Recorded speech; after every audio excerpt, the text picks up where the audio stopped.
You're waking up with us. That massive data breach at Equifax this month has exposed millions and millions of people to potential identity theft. And that's just one example of personal information being compromised. In fact, just this morning we learned that credit card information from millions of customers has been stolen from Sonic's drive-ins. There's also a scam targeting you. Netflix users as well. They send out fake emails to get what they want. So what are consumers to do? Don Meyer of Checkpoint Software Technologies is joining us graciously this morning. Don, thanks for being with us.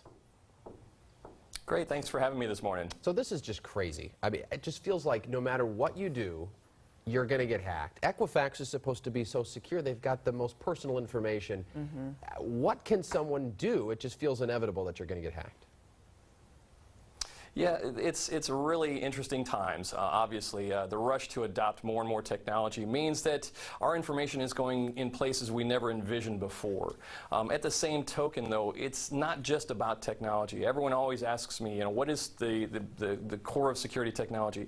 Security is about people, processes, as much as technology, and all three have to be in unison in order to be able to, provide the right level of security. So as consumers, we really have to do our part to make sure that our online personas are protected, and that's using things like strong passwords, the most fundamental thing that we can do. And I don't know, when was the last time you guys changed your passwords? Not often enough. What the recommendation is to change them, frequently.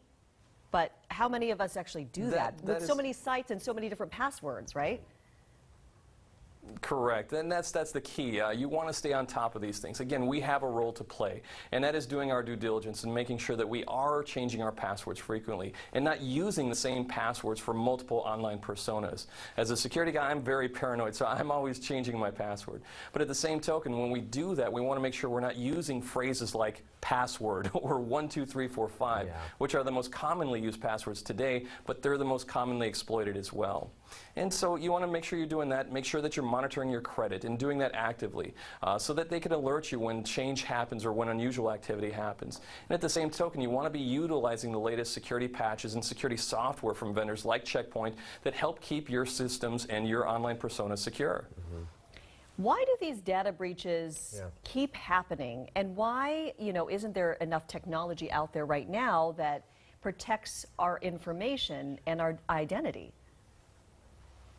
Well, the technology is only one component. As I said before, it's a mirror of technology, people, and processes. When any one of those areas is affected, so if someone does something, inadvertently silly, such as misconfigure something, then it's going to break down our entire security posture. So in the rush to adopt technology, we also have to take our due diligence to make sure that as consumers and as people, we are not introducing any unnecessary vulnerabilities into this mix. So again, we have to take our part and have to stay proactive in terms of what we're doing. Yep, changing your password was good advice. No more using password with a capital P.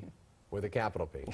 Or a lowercase p, either one. Make sure that you can check us out at checkpoint.com to see the latest on what the threats are. And as well, you can download our software, which keeps your devices protected from even the more sophisticated attacks that are out there. All right. Don Meyer with Checkpoint. Thanks for joining us and helping us out today. Thanks for having me today.